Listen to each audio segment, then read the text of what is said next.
Yeah, you are now live. Yes, y'all. What it do, party peoples? I be your man, Bigg Pwee from the Spin Room. Thank y'all very much for rocking with us. Hope you guys enjoyed your weekend, man. We are still celebrating Women's History Month, and I got two beautiful ladies that's rocking with me. My ride or die, my girl Big Les in the building. Miss Everything, Miss J Tasha. How you ladies doing? Amazing. Beautiful. That's what I'm talking about, man. So let me ask you guys a question real quick before we get into Big Les's entertainment report. Have you guys done anything special for Women's History Month? Have you guys been on any interviews, anybody's shows, or anything like that talking about stuff? Go ahead, Tosh. Well, your girl has been featured in Hype magazine, as being the youngest millennial to lead the Pan-African Film Festival virtual show this year. So I was featured in Hype magazine and the culture commentator, and then now Vibe. So I'm excited. This is the first time I've ever really having like press about me and what I'm doing in a positive light. It's all during Women's History Month. And, film festival in the world actually during Black History Month. So it's kind of like dope to be tied to something of such great legacy. So congratulations. Congratulations. Yeah. Thank you. I feel like I've just been so busy in the trenches, kind of focusing on, getting this documentary and stuff together that I've been working on. So hopefully this time next year, maybe during Women's Month, we could debut as, a aspiring director and all that stuff, and working on my book. I've been featured in BuzzFeed news this month, and which has been really great, and I feel like I was featured in something else, but when you're grinding, you kind of don't look around, you just kind of stay in hustle mode. I'm just enjoying waking up and now getting my nails done and doing all the things that women love to do and working out and being productive. So hey, so congratulations to both of you ladies, man. I'm so proud that you guys are on the show working with me. And I salute you guys. You know what I'm saying? Thanks, Pee-weezy. Yeah. All right, ladies and gents, don't forget right down below, please subscribe to this YouTube page. All right, man. Click on that bell, give us a thumbs up and share, okay? Give us a like, give us likes.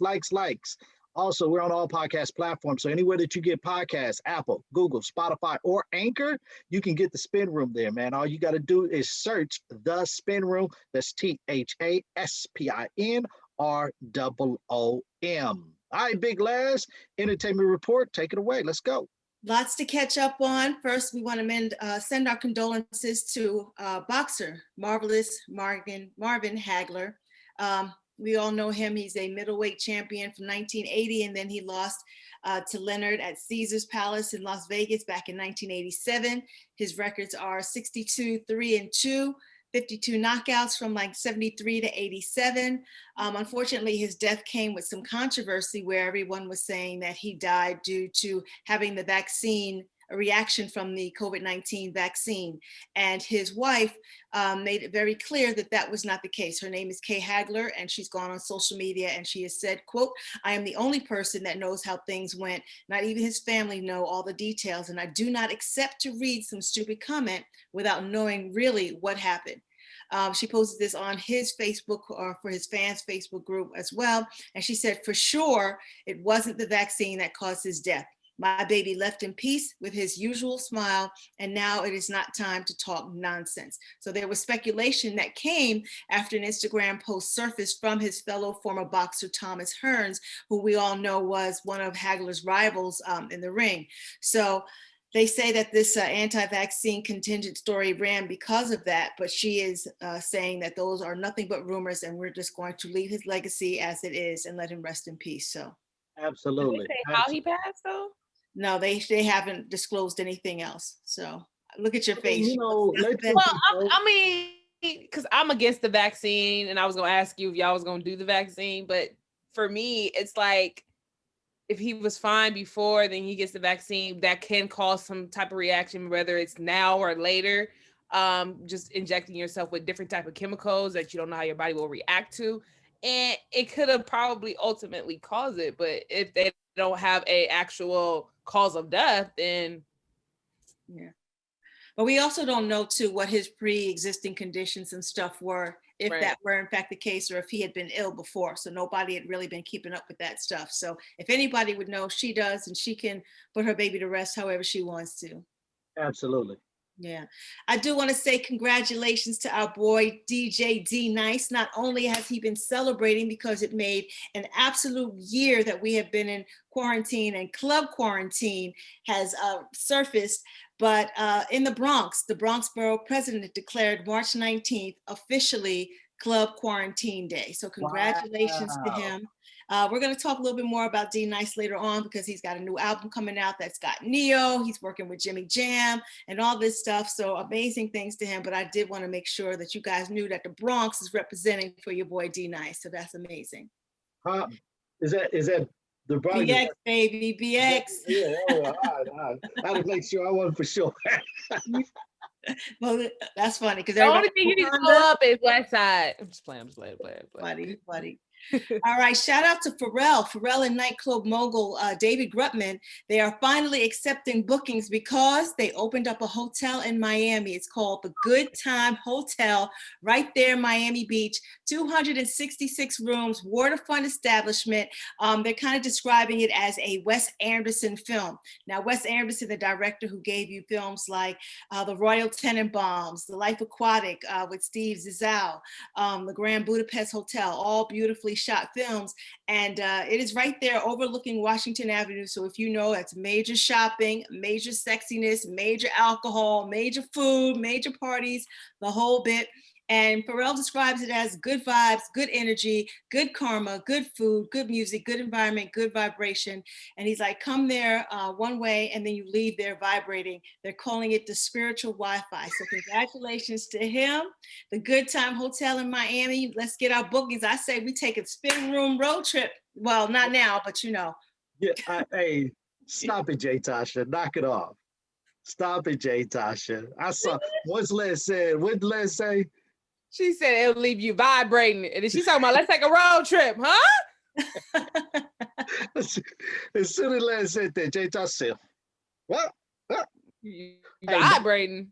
Congratulations to Pharrell, man. I love to see, I've said it to you guys before, I love to see artists like this literally step out and do other adventures. You know what I'm saying? And he has a shoe line, clothing line, now a hotel. Like, come on, Pharrell, keep it going, man. Congratulations. It's beautiful. It's like all the things you thought about when you were a 10-year-old kid, and when you finally get access to the funds or the people who can make it happen, then really, no holds barred. Go for the dream and shoot for the stars. You know? Absolutely. Congratulations. Yeah.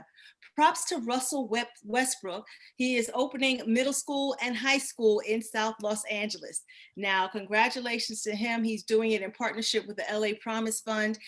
He's going to build this academy and offering from classes from grades 6 through 12. He says that he's very excited about the initiative, explaining, quote, "I've realized through the work with my foundation how often schools in undeserved communities lack the resources and funding needed to support their students." He said, "I not only want to inspire and empower these students, but I want to help provide the essential and necessary resources to set them up for success beyond the classroom." So that is amazing. We've seen Diddy do it. We know Oprah did it. She's going to bring one over here to the States. Russell Westbrook from the NBA doing his thing. That's it. I saw a post where they said they have, over the last 10 years, opened up like 23 prisons in like one school or something like that. Mm-hmm. So I am glad that more schools are being opened up, more opportunities and educations for a lot of our young kids, because remember, they're about to be the next presidents. They're about to be making the rules and stuff like that. So we want to make sure that they're well, edutained, as we like to say it over here at the spin room. So I'm so happy for this. Absolutely. Shout out to another NBA or former NBA player, your boy Shaquille O'Neal. He finished his educational goal, received his doctorate in business along with 1,100 other students. Now, it put him in this exclusive club of pro athletes with doctorates, so congratulations to him. He received it from Barry University, which is a private Catholic school in Florida. So he's technically not a PhD, which is like a research doctor of philosophy, but his PhD is an academic degree, which is allowing him to focus on the original research and data analysis and stuff like that. So congratulations to him. It wasn't like an honorary, here you go. He actually put in the time. So props to him, going from NBA to officer of the law to now having his doctorate. I mean, It never ends. I mean, this dude, man, seriously, like you said, Les, from NBA to law enforcement to owning tons of different businesses, and now PhD. Like, man, like I said, keep it going, man. I love this black excellence at its finest right now, man. For sure, for sure. Now, on the heels of your boy Jay-Z selling a lot of his title stake and everything else, Swiss Beats and Timbaland have sold their streaming platform of Versus to Triller. Congratulations to him. Now, the company did not disclose the financial terms of the deal, but a spokesperson said that they will become shareholders in the Triller network, which is a parent company for TikTok, for the TikTok-like social video app. So their they will share their equity stake in the 43 performers that have already appeared on Versus since it launched a year ago, again, like when COVID started. So congratulations to them. They came, they saw it, they conquered, they're extending it. And we've seen not just Versus, but we've seen Twitch, expand itself from a DJ platform to now this whole music thing, or a place where, everybody's really getting a chance to shine and show their showcase and stuff like that. So we know last week on Versus, we saw the Wu-Tang boys do their thing. Tony Starks and Lex Diamonds, Ghostface and Raekwon handle their business. And I love them. It was like, watching, you could just see their history from like junior high school, back into this whole hip hop game. But I want to ask you guys, out of all the verses that have come on, what is your favorite, Jay Tasha? My favorite might have to be the Beanie Man and Bounty Killer, because I'm just a reggae fan, and I was up in it getting it. I had fun with that one. I think that might have been that one. And then I'm sorry, I have to throw this in there. The funniest one was a Teddy Riley and the Babyface, because they couldn't get that together for the life of me. Right. I don't think they did like 3 of them and still. So that was the funniest one, but my favorite was the Bounty Killer and Beanie Man. P. Weezy? Mine has to be Monica and Brandy. That was like my favorite, Monica and Brandy, because those are two of the top women in the game, and they sold so much and did so much, and the rivalry between the two, for years, even though they're friends, whatever, but still, to me, that was my favorite. When they sung The Boy Is Mine, you thought they was fighting over you? Yeah. I knew you was one of them. I like serious. I like Versus when it was back to like each person on their own phones doing it, rather than it's like them in the same room and it's concert. It's like, I liked it when it was a battle, like the T-Pain one, when it was like first bag written. That one was so like, you could feel the battle. Like, oh, you played that? Oh, watch this. Like, even when Nelly did his, like, I liked it when it was like versus rather than in the same room. Yeah. My favorites happened to be, I think, what I thought were 2 of the funniest, which was Snoop and DMX. Right. I loved them both so much. And they were just hilarious. And Snoop taking his shirt off and DMX like, They look like the number 10. Right. Not doing it. And then my other favorite was E40 and Too Short. Those 2 legends, and watching E40 dance all night. Like, I love him. He took me to the club, and those are my guys. So I'm just happy for Swiss and Timbaland for doing what they did for us universally while we were in this COVID. And congratulations to them reaping the reward on the back. And I also like, Les, the fact that they're sharing, what they got from Triller with the artist that's already, been on. And I think that's dope. Like, you know what I'm saying? They didn't just say, oh, thank you for helping us build this and keep it moving. That they said, we're going back, making sure that you guys are invested in this too, because you guys helped with it too. And that's what I'm saying. Like this black excellence is going on, man. I'm loving it. Yeah, and they were absolutely able to get checks, like just how Ashanti and Keisha Cole were talking about it or discussed it, or how Ashanti discussed her negotiations with Ciroc, like they worked it out, you know what I mean? So I think it's beautiful. But, Swiss and Timbaland, you call, people come running, they'll work it out, they'll give them a track, even if it's on the back end. And right. How that go? Wait, so the people in the beginning getting the check now? Because, it started building up and people started, like Apple came in, Ciroc came in, but, people who started off, I don't know anything about the first couple of folks. That sucks. Like, you was the birth of it, like literally kept it going. And then you got people who like, oh, I'm not getting on unless they give me a check. But the people who actually started it and made people join and watch was. I'm sure they worked it out behind the scenes. You know, Swiss and Tim doing. And like you said, Les, I mean, a track here and there, you know, we'll do you a track. You know, you figure it out. They work it out. Then they get 150 a track, easy. Either one of them, of course. You show up, I got you. And you know, all they got to just pull something out from 1986 and be like, here you go. So what's the harm? Right. Shout out to our girl, the legendary Jody Watley. She has been named the first membership ambassador of the National Museum of African American Music.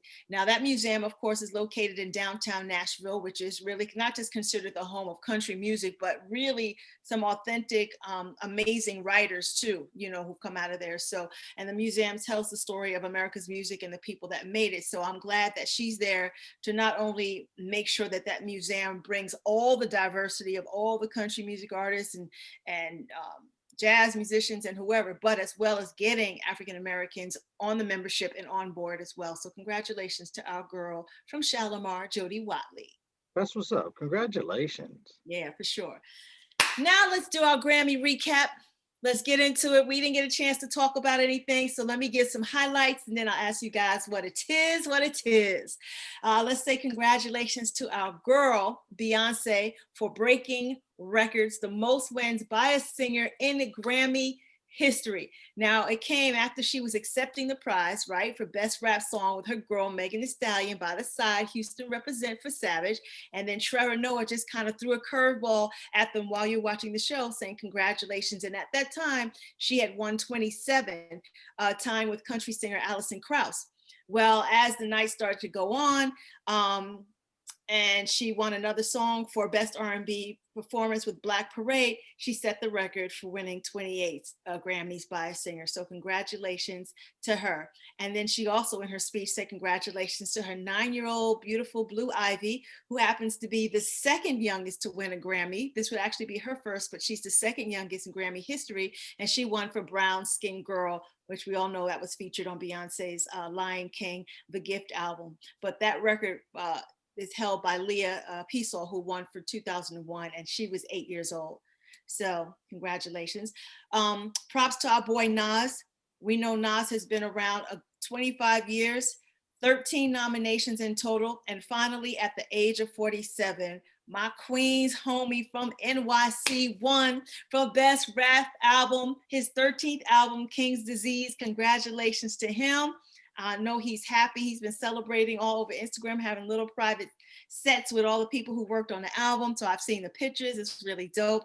Shout out to him also because he has a playlist that's out there on Spotify called Mind Right, the Nas Takeover. So you make sure you dip over to Spotify and check that out.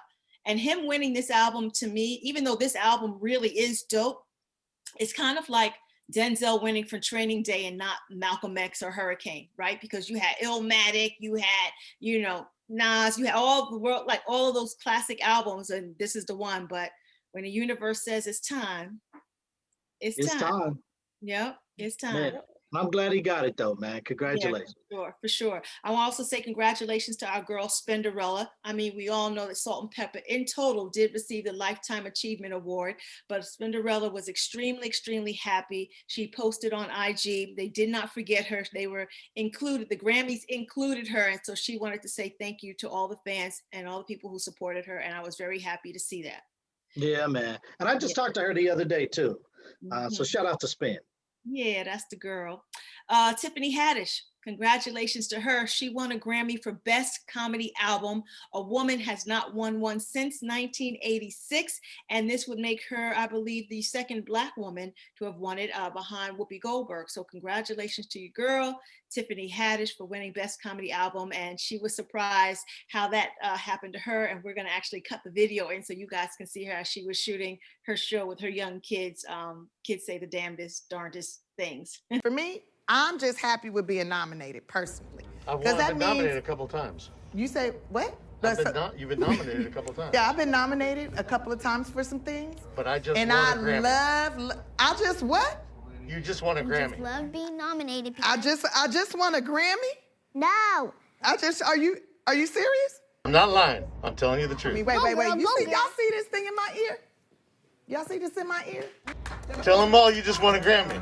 Congratulations. You just won the best comedy album. Y'all serious? I'm serious. This is no lie. This is for real. I really won? Woo woo. You know, a black woman hasn't won in that category since 1986. Yes, I learned that from Black History. Yeah, a black woman hasn't won for Best Comedy Album since Whoopi Goldberg. Can I tell you why I'm crying? Why? It's a lot of bumpy roads that you cross, right? And it's a lot of times you feel like, well, am I doing the right thing? Is this good enough? Am I good enough? Am I strong enough to do this job? And then you just have to believe in yourself as much as you can. And against all odds, you just say, you know what? I'm gonna just put my best foot forward and I'm gonna give the world the best that I got, right? Mm-hmm. Anything is possible. So, thank you. Now let's talk about your girl, Meg Thee Stallion. She had an amazing, amazing night. She won the most coveted one for all new artists, the best new artist. And she also won for best rap song. And I was real for Savage. And I was really surprised that she was able to hold it together. I mean, she beat out Lil Baby, Da Baby, Roddy Ricch, Drake, and Lil Durk. But because I know that she lost her mother and she lost her grandmother and they weren't there to share it with her. And, you know, her mom had foreshadowed this happening to her. She did very good at keeping it together, but I was crying for her in front of my TV. So, but she was good. But let's talk about some of these performances, y'all. Now, who was your favorite performances of the evening? Mine was have to be Go ahead, Jay Tasha. Cardi B and Meg Thee Stallion. That's probably my favorite. I did like the one with Killer Mike came out when they did the whole Black Lives Matter protest. Lil Baby. Lil Baby, yeah, that one was dope too. But that one kind of remind me of the BET one with Roddy Ricch and them did it. It was like very similar. Right. But I like the Cardi B and Meg Thee Stallion. That was now like, let's talk about this because I had a conversation with people who were texting me all night because we all know we have never seen that much ass on network television. Come on, talk to me. Grinding, shaking, and stuff. And there were people who were really kind of uncomfortable and disturbed about it. And I'm sitting here saying to myself, you've seen Madonna not just spread her legs and hump people on whether it was the Billboard Awards or the MTV Awards or kissing women in the mouth and stuff like this. Why you have, especially when reality teaches as much sexuality and overtness. So her dispute was that one, because of kids, I was like, well, I think they didn't show this or let it air until it was really late hours on the East Coast, not the West Coast feed, but the East Coast. But I also feel like artists should not have to water down their artistry because of where they are. You know what I'm saying? Like, why perform and become something that you're not? They're not responsible for raising your kids. You know what I mean? Like if I had kids, I'd be like, get your asses in the room. You're not watching this performance and then come on back or listening to these records or whatever. So let me get you guys' take on how you feel about that. And Pee Wee, you go first because you have two daughters. So, you know, when I first saw it, I wasn't really too much bothered. You know, I just saw this like, again, them being artists and this is their performance. So I wasn't that bothered by it. I don't think it was anything on the end that I felt, you know, like I wouldn't have watched with my girls. Like I would have watched that show, like their performance with my girls. I didn't see too much behind it. You know what I mean? But I understand where the talk is because I had the same conversation with somebody too. And I said, it's very interesting that, and this is just my personal opinion. This is why I had this conversation. Is the fact that you only see Black artists, Black women like this, that you don't see white artists like this. The white artists do like the sexual stuff, but you don't see white artists show this much skin. And again, this is my personal opinion. What artists have you seen show this much skin? Britney Spears, Madonna, Ariana Grande was in the damn same outfit basically in one of her performances, the last one of the shows I've seen. I think, what are you talking about, the movement? Because these girls be straddling and twerking and stuff too. I think because our bodies are Our so bodies. Right. shapely Okay. and gorgeous and beautiful, and there are more people who are probably lusting, sitting in their living room next to Pollyanna and ashamed about the fact that, you know, they love the way we look and the way we move and the way we groove. But I think what the uproar is too is that people are upset about showing the pole or glorifying, you know, the stripper lifestyle or all these other things. And I consider it art. But, you know, this is me as a dancer and a choreographer. I think it's beautiful. So. And I agree with you, Les, 100%. And I think that's where the double standard I feel like in this world is at. Is because you don't want to glorify a stripper pole, but you got a stripper pole in your house, and now like you passing judgment now. That and I do. I think it is double standard.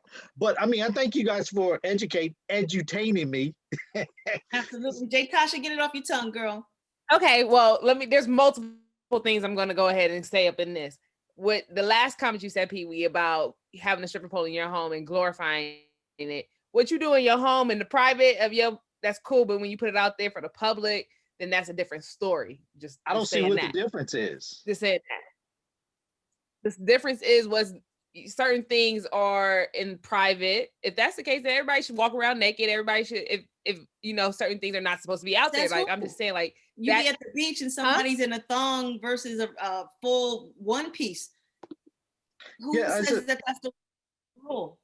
But that's the beauty of the freedom of art, I think. Yeah, I don't think it's a difference.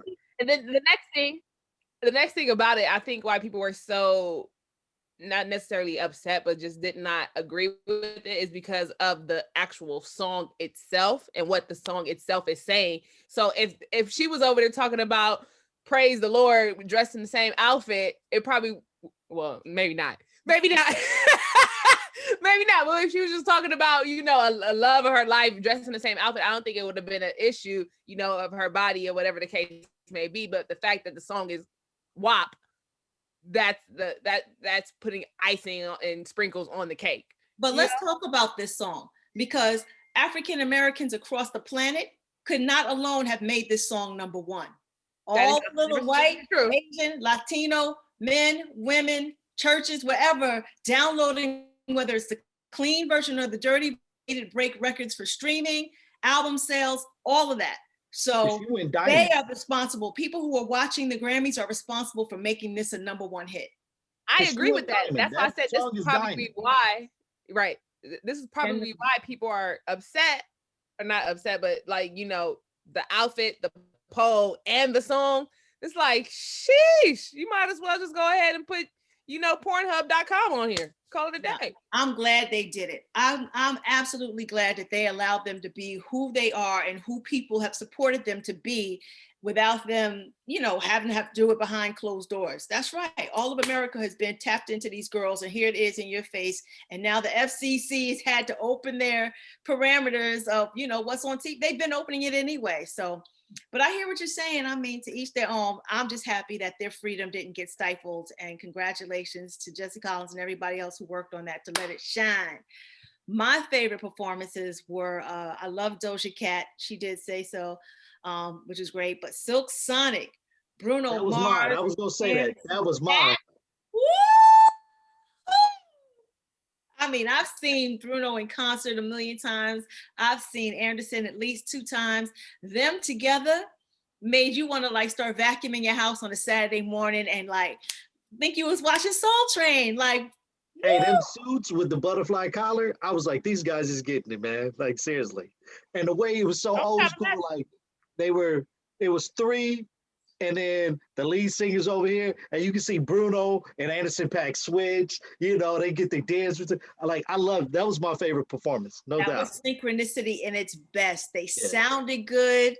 They complemented each other. The choreography was tight. The visuals was tight. And then when Bruno Mars switched it to become Little Richard, when they did the tribute to the people who've been, you know, passed away, and he did Good Golly, like that was the perfect person to do that. So shout out to them. Shout out to your girl, Cardi B, you know, the other half of her and Megan doing their everything. Cardi also has a doll, and the first woman, as we know, to make a diamond certified single with Bodak Yellow too. So congratulations on that. Yeah. And yes, we have to give props to Tamika Mallory, Killer Mike, and Lil Baby for their performance, The Bigger Picture, which was really dope and eye-opening. And we want to say congratulations to Tamika because her new book, State of Emergency, is in stores, or will be in stores, May 11th. So congratulations to her. And yeah, that's it really. That's the wrap. Before you go, I want to say congratulations to Jesse Collins because he is killing all of these award shows. Absolutely. Absolutely. Glad to see, a fellow African-American doing these. Hey, Yeah. Jesse, if you're watching, man, I need a job. Hey, one funny thing is, what awards? It was the Grammys 2 years ago or something like that. I ran into Jesse and I was like, "Yo, can I get a job? Can I work with you?" We all Like, do. real talk. We all do. But rock with me because later this week, I'm going to have all the updates on your TV and your movie stuff. The Oscar noms are in. The NAACP Image Awards are coming up. So I got you covered later on during the week, guys. Appreciate it, Big Les. All right, man, that's the entertainment report on this Monday. Ladies and gents, don't forget, right down below, please subscribe, all right? Hit that sub button. Click on that bell. Give us a thumbs up. Share it with your family and friends. Podcasts, Apple, Google, Spotify, and Anchor. Anywhere that you get your podcast, you can find the Spin Room. All you have to do is search us at the Spin Room, ITHASPINROOM, along with social media, Facebook, Twitter, and Instagram. You can find us there. That's Big Les. That's Jay Tasha. I'll be your man, Big Pwee. You enjoy your Monday. We'll see you mañana, all right? Peace. Yeah, you are now live. Yeah, it's Lock West in the morning, Dash Radio, the Spin Room, you know what it is.